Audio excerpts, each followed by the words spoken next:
Ce matin circulait sur les réseaux, en ce mois de mai 2020, une nouvelle passée à peu près inaperçue. Une grande banque nord-américaine demande dorénavant à ses clients de justifier tout leur retrait d'espèces. Que ce soit 100 $, 500 $, 1000 $ ou davantage, ils doivent dire pourquoi ils choisissent de recourir aux espèces. On retrouve ici une tendance forte également à l'œuvre en Europe. On sait qu'en France, il est interdit de procéder à toute transaction en espèces de plus de 1000 €.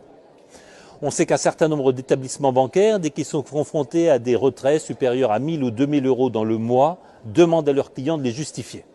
La guerre aux espèces a commencé. Elle se traduit aussi par la suppression des guichets bancaires. Essayez de trouver un guichet de retrait d'espèces ouvert à Bruxelles et vous m'en direz des nouvelles. Tout ceci s'exerce sous la pression des banques centrales qui veulent réaliser la monnaie digitale de banque centrale.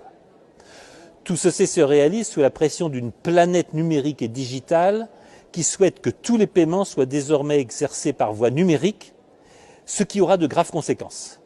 Parce que ces conséquences sont triples. La première, c'est naturellement la destruction de toute transparence.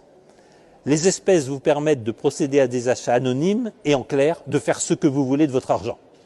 Alors avec l'argent digital, ce ne sera tout simplement plus possible. Tout achat sera tracé, il pourra être retracé dans l'histoire et il pourra être porté à votre préjudice. La deuxième conséquence, c'est un contrôle absolu par les banques centrales, non seulement du volume de monnaie en circulation, mais aussi des épargnes et des comptes excédentaire de tous les contribuables et de tous les citoyens. Ce qui signifie que la Banque centrale pourra d'un trait de plume limiter les retraits, voire limiter les volumes d'épargne et les volumes de monnaie. Il lui suffira de supprimer des signes monétaires dont elle contrôlera la totalité. Puis le troisième point, et c'est le cauchemar d'une démocratie, c'est l'arrivée du crédit social. Selon vos consommations, selon ce qui pourra être situé de vos consommations, par exemple, vous mangez trop de viande. Par exemple, vous consommez trop d'eau. Par exemple, vous roulez trop fréquemment en voiture et vous ne savez pas justifier vos déplacements.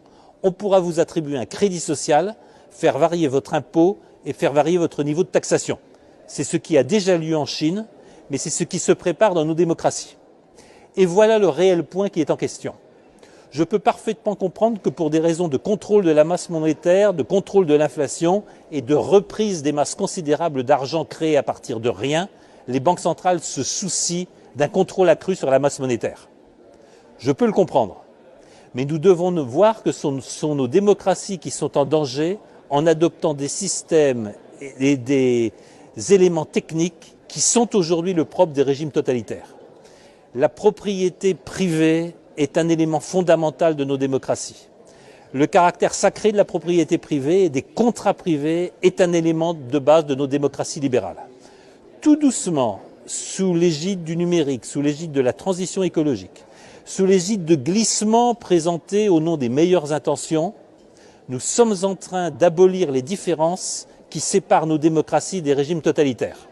C'est une pente extrêmement dangereuse, c'est à nos politiques de réagir, c'est à nos politiques de reprendre leurs responsabilités, c'est à nos politiques de ne pas abdiquer devant les experts, les savants, les comités et les big tech. Si nous ne prenons pas le contrôle des techniques digitales, numériques et de l'intelligence artificielle, ce sont ces techniques qui gouverneront nos sociétés, qui décideront de notre épargne, de nos moyens de consommer et de vivre, et c'en sera fini de nos sociétés libérales.